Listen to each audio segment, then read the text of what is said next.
Hi, Jeremy here. Modern Vitality. Epstein-Barr virus can reactivate. They call it reactivated Epstein-Barr virus. Epstein-Barr is mono. Most people get it when they're a teenager or something in high school. The lymph nodes swell up, it comes and it goes, never think twice about it.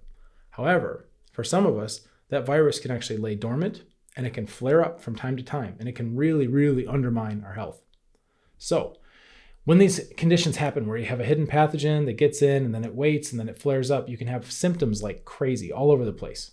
And it's a head scratcher condition. It's a mystery illness. These are things that conventional doctors usually refer out. These are things that alternative practitioners sometimes have some success with, but without a solid plan, it can be hit or miss, right? So in this video, we're going to talk about pain because there are a lot of symptoms with reactivated Epstein-Barr, can be all over the place, but we're going to focus on chronic pains in this one, which can be very common. And what I want to tell you, what I want to share with you here is that learning how to read your pain, right? It's not fun to feel it, but when you can feel it, you can tune in and you can figure out what type of pain you're feeling. You can actually find the significance of that pain. It means something, okay? Your body's trying to talk to you via your nervous system. And when we learn how to interpret those types of pains, then we can decode what the body's asking for. And we'll know if we need to work on our immune system, our digestive system, etc. So I want you to learn how to do that because that is how you help chronic pains. Okay, that's how you're going to do it. That's how you're going to help your chronic pain with reactivated Epstein-Barr or any other condition, really. We have to learn how to listen. It's not fun necessarily, right? But the rewards are worth it. I think you can handle it. Let's get started.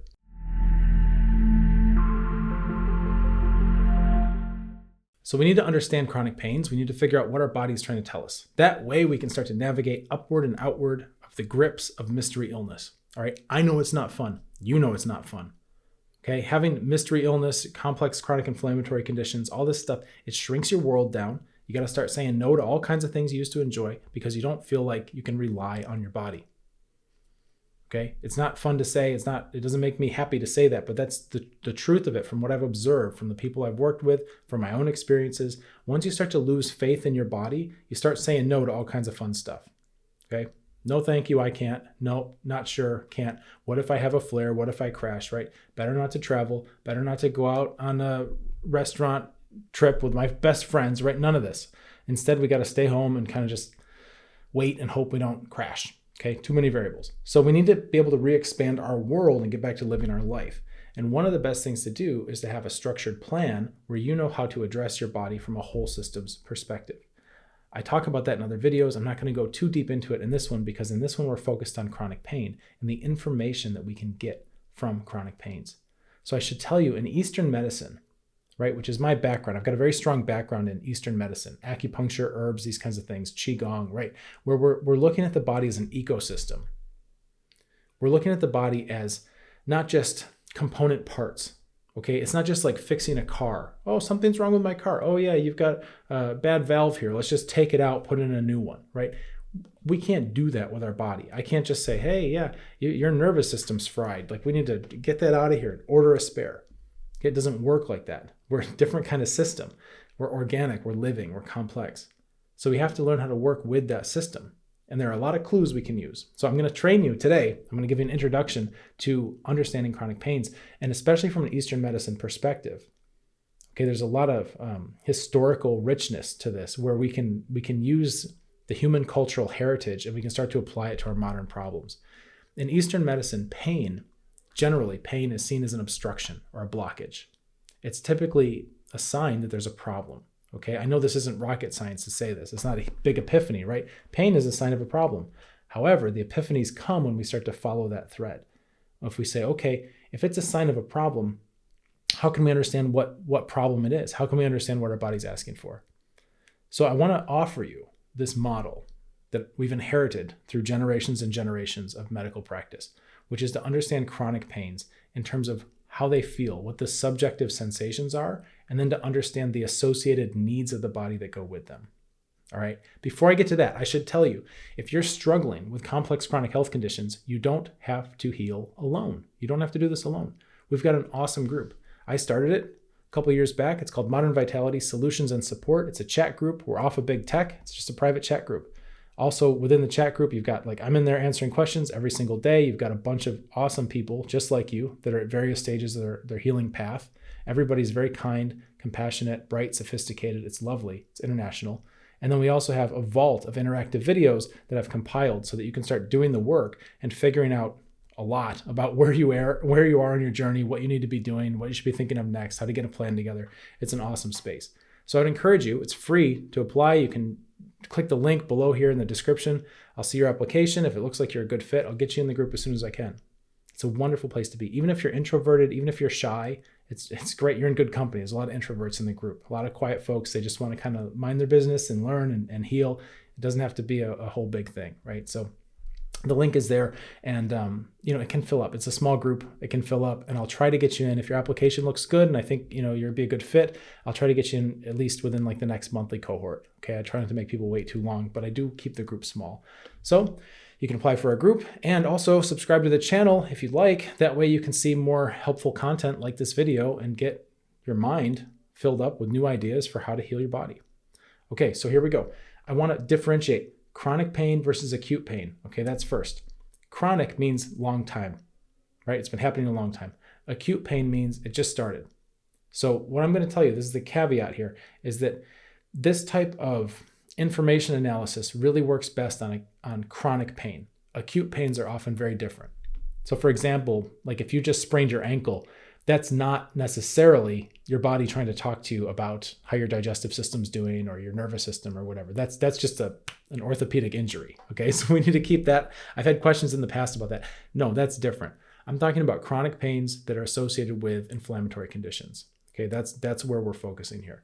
Now, if you've been around my work at all, if you've been in my world, you know that I rely very heavily on a 4-stage model, right? 4 stages in order to recover the body functions. And the first stage is immune system. Second stage, digestion. Third stage, neuro-adrenal. Fourth stage, blood circulation. When we work on these systems in order, we get compounding results. When we go out of order, we get hit or miss results. Sometimes if you skip stages, you'll feel great for like a month, and then all of a sudden the whole house of cards comes down and it's like flare up after flare up. Okay, there's a reason why. It's too much to explain in this video. This would be a very long video if I got into all this. That's why I have a vault. That's why I have more videos on here on the channel. Like, we can do this in depth elsewhere, but the main strategy you have to understand is that there's an order, there's a combination to how your body wants to be interacted with. And you start looking immune, digestive, neuroadrenal, blood circulation. All right, keep that in mind. Now, when we start to look at pains, right? Pain types. Wow. Many people, okay, I'm going to tell you something. Many people that I've met, when I tell them there's different types of pain, they say, what are you talking about? Pain is pain. Okay, pain is pain. It just hurts. And I say, well, what type of pain is it? I don't know what you're talking about. It just hurts. Okay, that's the first step, is to start feeling it, right? And I know it's scary. Nobody wants to feel pain, right? But we have to actually sit with it, lean into it, and get some information from it. We're studying our body, and pain is part of the deal. The body's communicating with your brain via your nervous system, and sometimes that signal is unpleasant. Okay, that's pain. It's a sign of obstruction in Eastern medicine. We look at that's a blockage, right? Your chi flow, your energy, your vital force, blood supply, like everything's getting a little bit impinged. Doesn't feel good. Okay, but we need to figure out what kind of impingement it is. So the first step is to start to feel it, right? The second step is to lean into it and go, okay, what does this feel like? Now, some people can do this quite easily. Some people, it's a bit of a effort to get there, but you want to start to feel the type of pain.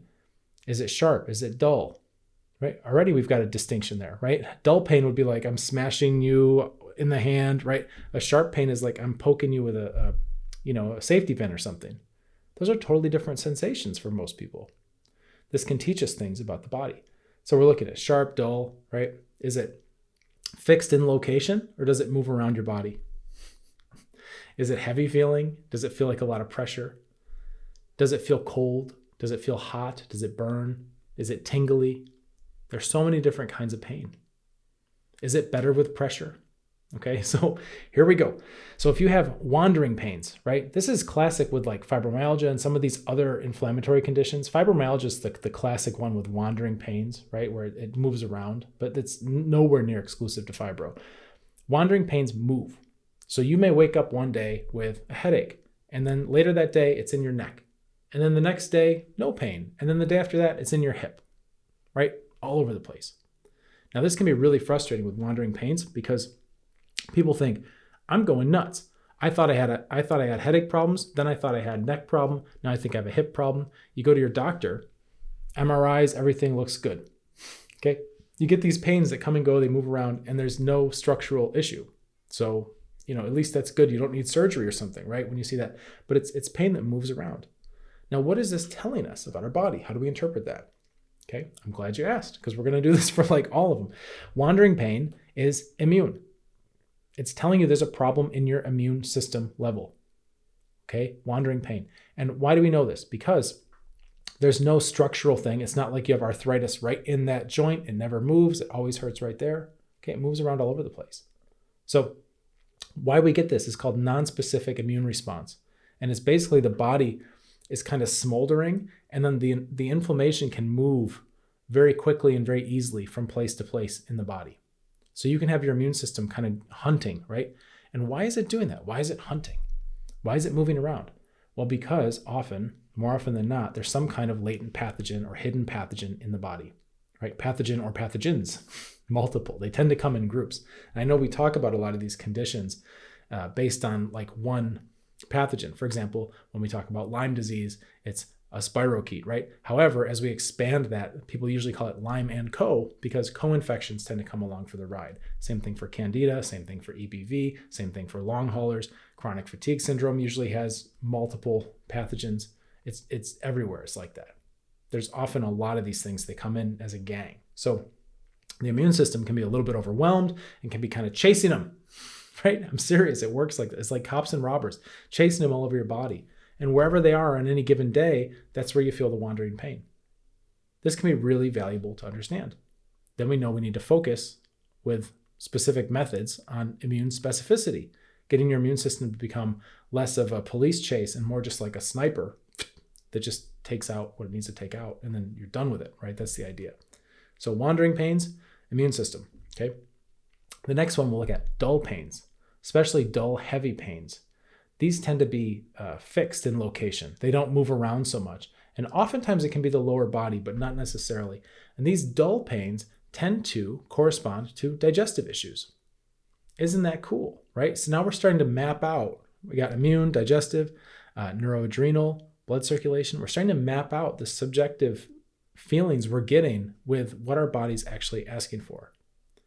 So the dull pains tend to go with the digestive system. And sometimes that can have to do with bacteria and pathogens and overgrowth, right? Gut dysbiosis, these kinds of things. The dull pains don't have to be in the abdomen. Like I said, they could be in the lower body too. It could be anywhere really. But you start looking at that dull pains, and if they're weather sensitive, right? Then that gives you a clue too, because that can be from stage 1 immune, and it can also work with the digestive system too. They go a little bit hand in hand. So what do I mean by weather sensitive? Well, if you've ever had this, you know exactly what I'm talking about. But it's like, oh, when it's gonna rain and the barometric pressure changes, my knee starts killing me. Okay, there's a correspondence there between the health of our digestion and those types of pains, right? In Eastern medicine, they start to call it dampness, damp. And a lot of that, the root of that damp, which is pathological fluid and swelling that's in places that it shouldn't be, that's what causes a lot of that achy pain. We have to go after the digestive system to get those to calm down, right? With systems, with complex systems like the human body, sometimes just poking, like knee-jerk, just like poking after the thing you think you should be going after, it doesn't work. You're just opposing symptoms. But instead, you need to work obliquely, meaning, if you come to see some practitioner for knee pain and they start talking to you about your digestion, you think they're crazy. But when we understand the threads, what connects these systems in the body and how internal changes can affect the feelings we get, then we can read those signs and we can start to work obliquely, and we can start to get the roots in order taken care of. All right. Next one, electric, right? Electric zings, nerves, nerve feelings, and also tension, right? Oh, my jaw is so tense. Oh, my shoulders are so tense. Oh, I'm getting these shooting pains, right? Sometimes some spasms, or even shaking. Shaking's not really a pain, right? When you feel your hand moving, but it's still it's a sensation. And while I'm at it, I'll throw that in as a bonus, right? So some shaking oftentimes goes with stage 3 neuroadrenal. Okay, why is that? Well, when you feel that electric firing, right, that's your nerves. That's obvious. Okay, when you feel the tension, that's also the nerves keeping a very high amount of power in there, like you're just charged up. This oftentimes comes from stress as one of the roots, right? So when you see those kinds of pains, tension, right? Eventually the tension, the muscles they'll be so tense, they start to get tired. And then you get this like fatigued pain. Okay, that's a little bit different, but it's the same process. It's just drawn out now over a long period of time, but it's like tense and tired. Okay, that's not fun either. So jaw, shoulders, those are the common places for that. Sometimes you can get it in your hands. Most people it's around there, but it could be anywhere. Tense pains like that, and the electric zings, those are our signs we're looking at neuro-adrenal. Now, stage 4, blood circulation. That's where we get our sharp pains. Okay, sharp, stabby, fixed in location, meaning they don't move around. Now, keep in mind, I'm talking about chronic pains. Okay, if you have an acute sharp pain, that could be anything, right? That could be like appendicitis. So I'm obviously I'm not your doctor. I'm not giving you medical advice. All that. You know how this channel works, right? Be responsible for your own health. I'm giving you background information. So sharp pains, where do we get that a lot? Old injuries.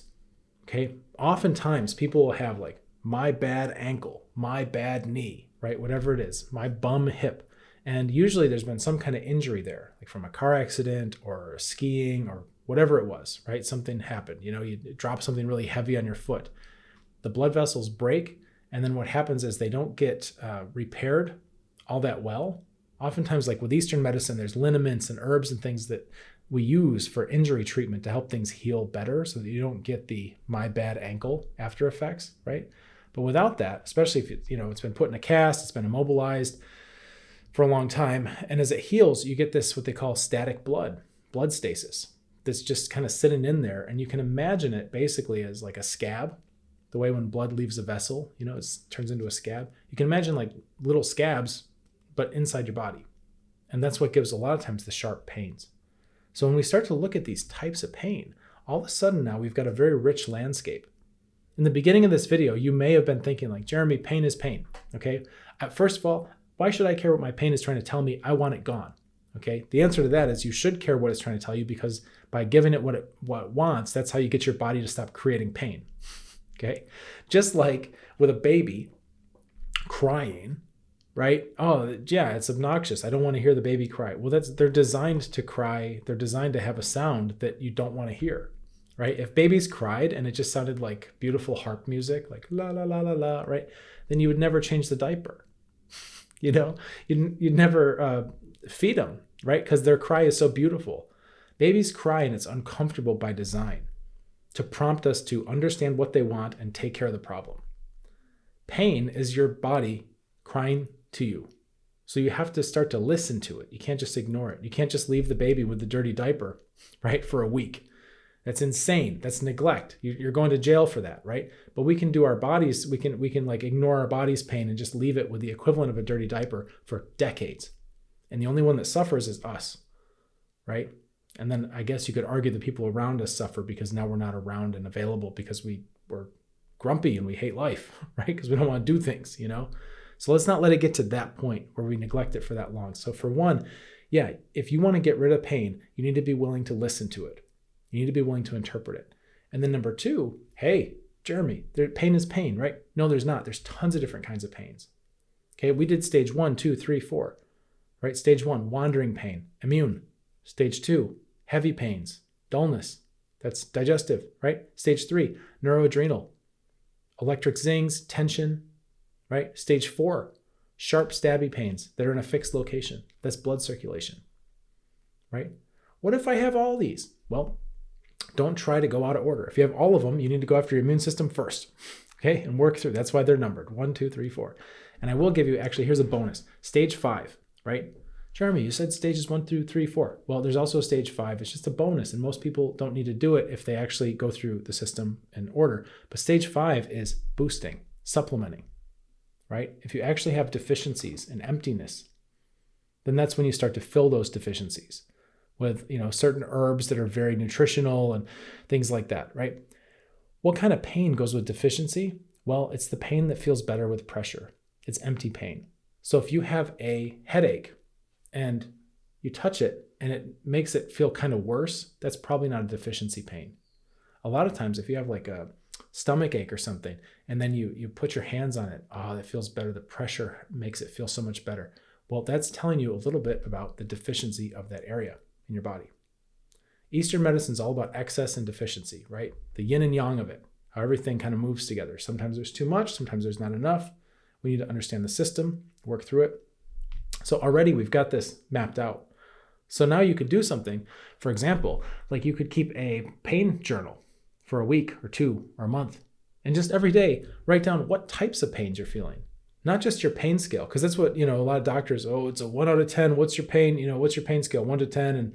And, 10 is like excruciating and all this. And you're just rating pain, but you're not differentiating what types of pain you're feeling.